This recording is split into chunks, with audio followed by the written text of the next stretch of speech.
lama ya kita tidak berjumpa, kurang lebih sudah 4 bulan. Nah sekarang kalian sudah naik ke kelas 12. Di kelas 12 untuk semester 1 itu nanti ada 3 bab yang harus kalian pelajari. Bab pertama itu adalah sifat koligatif larutan. Yang kedua itu adalah redoks dan sel elektrokimia. Yang ketiga adalah kimia unsur. Nah, supaya lebih jelasnya ya, sekarang kita mulai dari bab pertama, yaitu sifat koligatif larutan. Apa itu larutan? Kalian sudah tahu. Karena di kelas 11, baik semester 1 dan semester 2, kalian semua bab di sana membicarakan tentang larutan. Ada larutan asam basa, ada larutan penyangga, ada larutan garam, ada menentukan pengendapan ya pada suatu larutan. Yang terakhir adalah koloid. Koloid itu juga merupakan campuran ya antara larutan dengan suspensi. Nah sekarang kalian juga di kelas 11 sudah belajar satuan-satuan konsentrasi. Satuan konsentrasi yang kalian kenal di kelas 11 itu adalah molaritas. Nah, jadi kalian tidak asing lagi dengan molaritas. Molaritas itu bisa dicari, itu adalah mol per volume. Ya. Kalian sudah tahu itu karena kelas 11 dari semester 1 sampai semester 2 konsentrasi hanya satu, yaitu molaritas. Lambangnya kalian masih ingat? Yaitu lambangnya adalah M besar. Nah, untuk kelas 12, kalian nanti dikenalkan konsentrasi yang baru, yaitu molaritas. Lambangnya adalah M kecil. Nah, M kecil itu bisa dicari dari 1000 per massa pelarut dikali massa terlarut per mR zat terlarut itu. Kalian sudah tahu dalam suatu campuran itu mana zat yang terlarut dan mana itu zat pelarut. Pelarut pada umumnya di dalam larutan itu adalah air. Atau seandainya kalian masih bingung mana itu terlarut dan pelarut, pada umumnya dalam suatu larutan itu massa yang lebih kecil itu adalah terlarut, massa yang lebih besar itu adalah pelarut. Jadi nanti kalian massa yang lebih besar itu kalian masukkan di massa P. Ini adalah pelarut.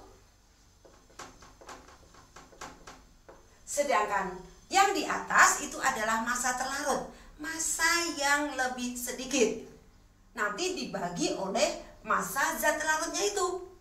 Contohnya misalnya zat terlarutnya itu gula. Ya, kamu sudah tahu rumus kimia gula, yaitu C12H22O11. Nanti kalian cari MR-nya.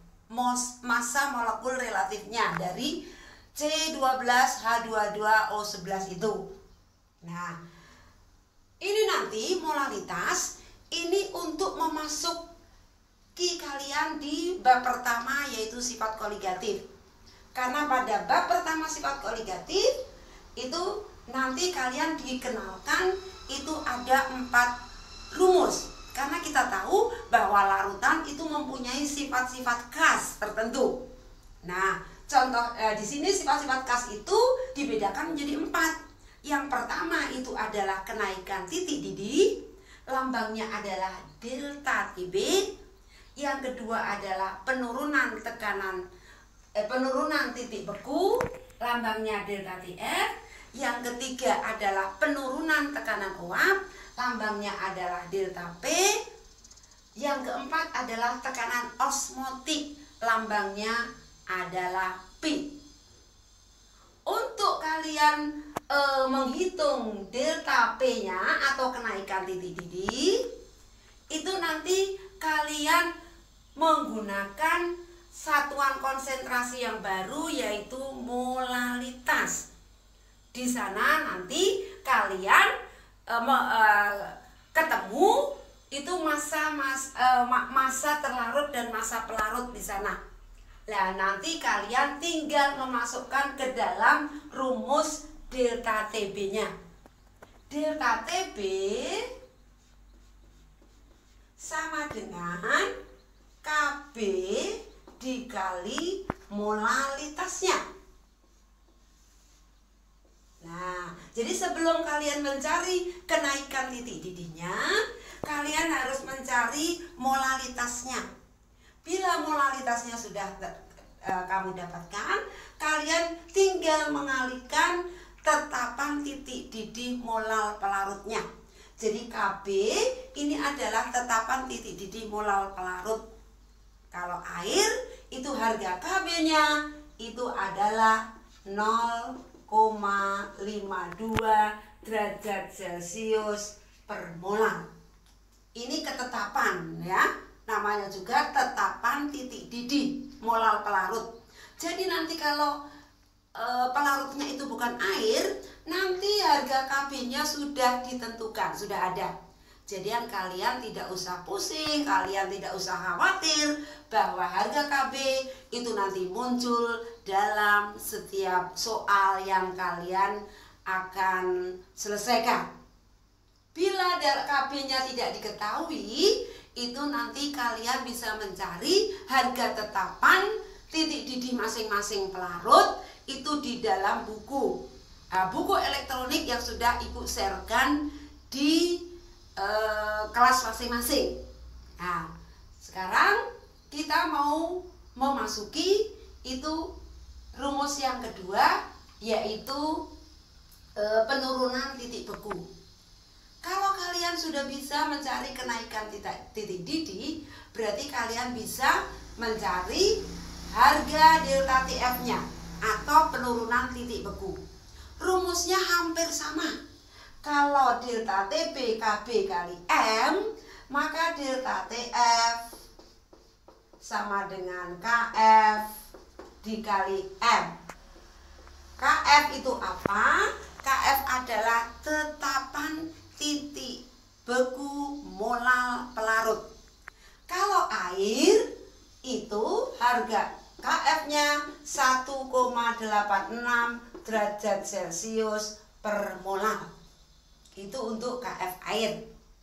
Nah, untuk pelarut selain air, jangan khawatir, nanti sudah ada di dalam soal, karena itu tetapan. Jadi kalian tidak usah menghafal. Tapi kalau air, Ibu minta karena air itu adalah pelarut universal, Ibu minta kalian harus hafalkan. Jadi kalau misalnya tidak dituliskan di sana, tidak dicantumkan dalam soal, kalian masih ingat, oh ini dilarutkan dalam sekian gram massa air. Nah, berarti kamu langsung ingat, oh untuk mencari titik didih, berarti kalian harga KB-nya masih ingat 0,52 derajat Celcius per molar. Untuk KF-nya air juga harus tahu, ya, yaitu harganya 1,86 derajat Celcius per molar. Karena ini tetapan, ya, air itu adalah pelarut universal, artinya hampir semua zat terlarut itu mampu larut dalam pelarut air. Hanya sebagian kecil aja zat-zat, ya, yang ada di dalam kimia itu hanya sebagian kecil aja yang sukar larut dalam air. Nah, yang sukar larut dalam air nanti itu namanya pelarut non polar. Kalau air kan disebutkan pelarut polar, ya. Nah, jadi nanti pelarutnya itu apa di sana? Misalnya kayak alkohol. Nah, berarti nanti KF-nya alkohol ada di dalam soal dimunculkan. Misalnya nanti dia dilarutkan dalam CCl4, karbon tetraklorida. Nah, nanti harga KF-nya muncul di sana. Misalnya pelarutnya benzena C66 muncul juga. Ya, harga KF benzena itu berapa di dalam soal. Kalau tidak ada dalam soal, kalian bisa mencari, ya. Di mana? Nah, mencarinya di buku elektronik yang sudah Ibu sharekan di kelas masing-masing. Nah, jangan khawatir. Kalau misalnya nanti kalian dalam pembelajaran ini juga belum jelas, kalian bisa tanyakan langsung dengan Ibu, ya. Nah, sekarang kita tatap muka ini dalam tatap muka ini kita mempelajari dua dulu, ya. Nah, dua sifat koligatif dulu, yaitu kenaikan titik didih dan penurunan titik beku. Ya, sekarang kita mau mencoba menerapkan rumus yang pertama, sifat kaligatif yang pertama, yaitu kenaikan titik didih. Nah, seperti contoh di sini, ya, Ibu kasih contoh satu soal.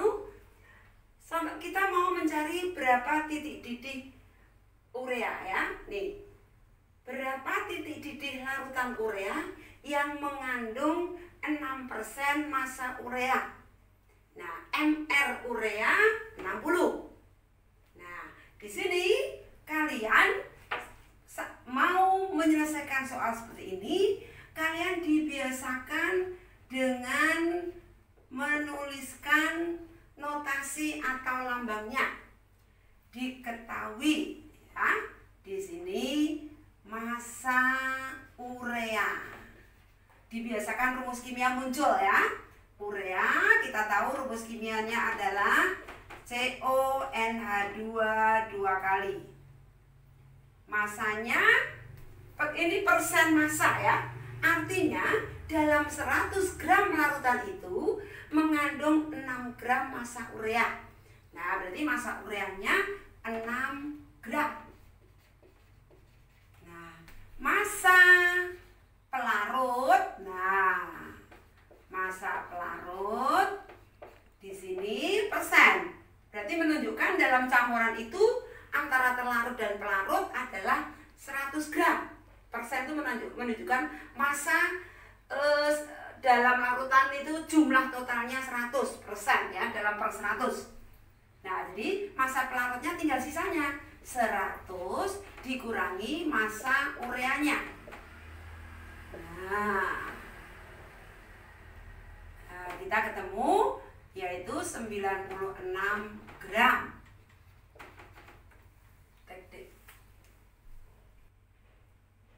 Ya, kalau tadi ya kamu sudah menuliskan massa ureanya 6 gram, massa pelarutnya itu adalah sisanya karena ini dalam persen, ini persen massa, bahwa dalam 100 gram larutan itu kalau ureanya 6 gram berarti pelarutnya tinggal sisanya yaitu 94 gram. Nah, tuliskan harga KB karena pelarut air KB-nya 0,52 derajat Celcius per mol. Nah, langsung kalian bisa memasukkan dalam rumus tadi, ya. Ini diketahui. Nah, ditanya. Kalau tadi sudah diketahui, ini ditanya. Karena ditanya adalah titik didih, nah berarti lambangnya adalah TB.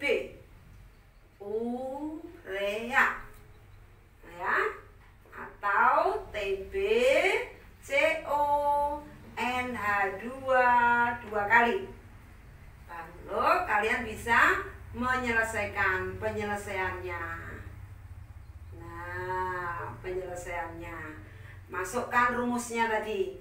Delta TB sama dengan KB. Molaritasnya langsung kita buka, ya.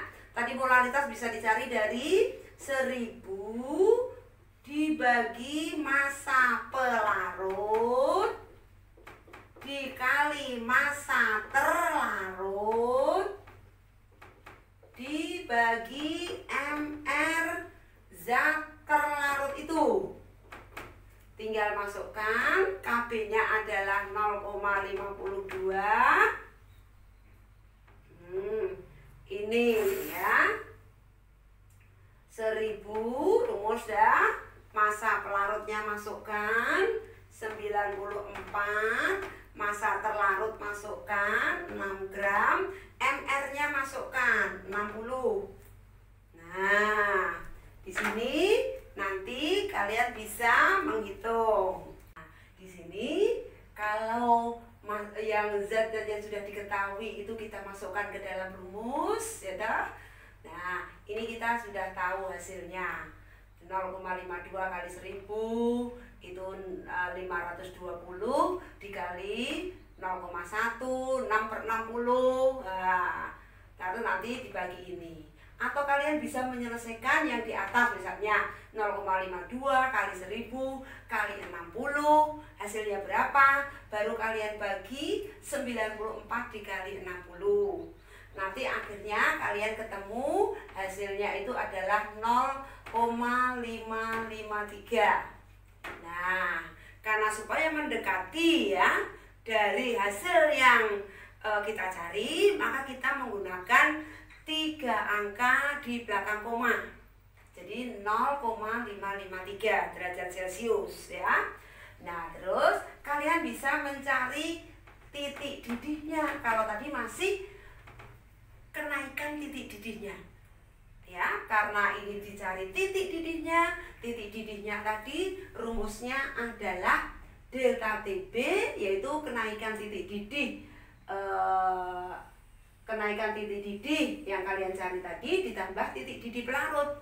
Karena ini pelarutnya air, nah pelarutnya air, maka di sini titik didih air itu 100 derajat Celcius. Jadi kalian tinggal masukkan delta TB-nya yang kalian dapat 0,553 ditambah titik didih airnya 100 derajat. Nah, lalu ketemu 100,553 derajat Celcius. Ini titik didih larutan urea. Jelas?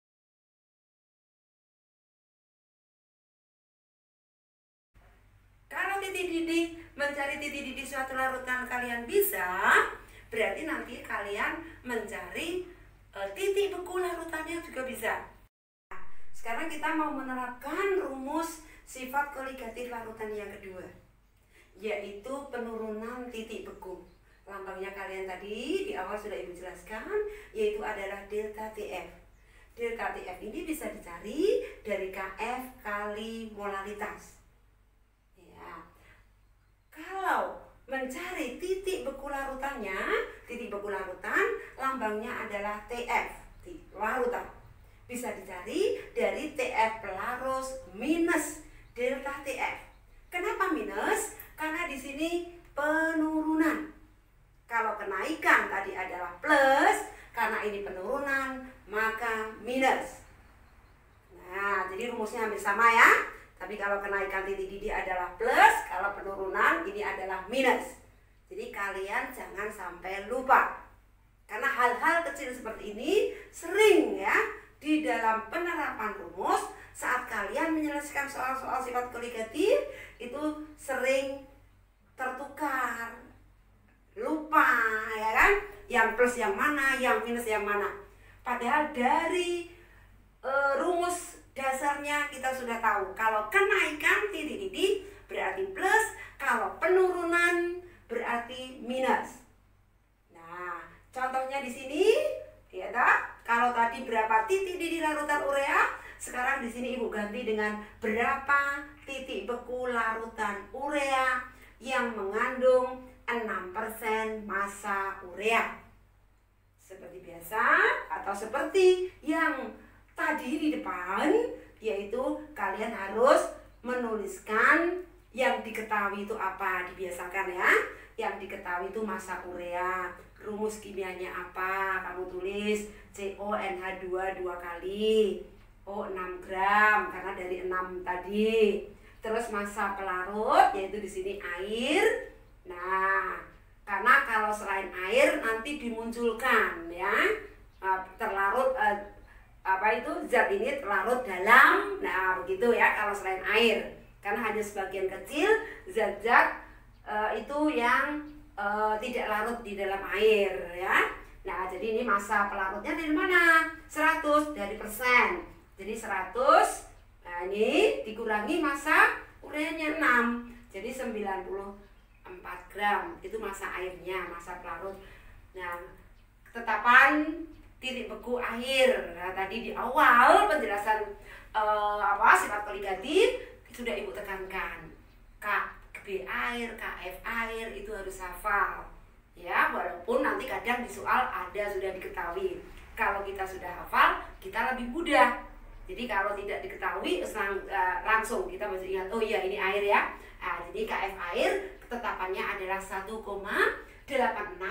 derajat Celcius per molar. Ditanya apa tadi? Oh, titik beku. Titik beku lambangnya TF, titik beku. Bukan penurunan. Kalau penurunan delta. Karena ini titik beku berarti T. TF urea atau TF CONH2 dua kali. Langsung kalian masukkan rumus dasarnya. Delta TF dikali KF kali M. Nah, M-nya ini kamu buka langsung bisa. Jadi M tadi di awal ya, itu rumusnya 1000 dibagi massa pelarut. Di sini tadi massa air dikali massa terlarut yaitu massa urea dibagi MR urea yang sudah diketahui. Kalau MR-nya belum diketahui, dengan rumus kimia yang muncul nanti kalian bisa mencari MR-nya. Karena kalau mencari MR atau massa molekul relatif zat ya, itu kalau rumus kimianya sudah kamu dapat, itu mencari MR-nya mudah. Karena MR sudah Ibu ajarkan mulai dari kelas 10. Ya, jadi untuk mencari MR kalian tidak asing lagi. Ya, mengerjakan soal itu pasti kalian muncul rumus kimia, otomatis MR itu hubungannya. Nah, tinggal masukkan saja MR urea 60. Nanti 1,86 kali 1000 dikali 6 ya dibagi, nanti kalikan dulu 96 kali 60 itu berapa. Nah, jadi yang di atas dikali dulu, dibagi yang di bawah. Lalu hasil perhitungan tadi ketemu 1,979 derajat Celcius ya. Kenapa molalnya Ina? Karena molar per molar. Jadi molalnya hilang. Yang muncul hanya derajat Celcius ya. Nah, untuk mencari titik beku larutan itu adalah titik beku pelarut dikurangi delta TF-nya. Nah, titik beku karena ini air. Air itu kalian sudah tahu bahwa air membeku pada suhu 0 derajat Celcius. Kalau mendidih juga harus hafal, yaitu 100 derajat. Jadi 0 derajat Celcius dikurangi 1,979. Nah, derajat Celcius ketemunya minus 1,979 derajat Celcius. Jadi kalau titik beku ya kan, itu kalau pelarutnya air berarti selalu minus. Apakah titik beku suatu larutan itu minus? Tidak, tergantung dari pelarutnya. Pelarutnya apa? Tapi karena ini air itu membeku pada 0 derajat. Nah, di sini pasti minus karena di bawah 0 derajat dia membekunya larutan itu kalau pelarutnya air, ya. Nah, dari sini nanti mungkin kalian ada yang mau ditanyakan, bisa kalian tanya di tatap muka atau bisa kalian tanya Ibu ya bisa melalui WA atau bisa melalui Zoom. Kalau per kelompok boleh, terserah kalian mau menggunakan aplikasi apa untuk kalau mau bertanya lebih lanjut dengan Ibu masalah ini.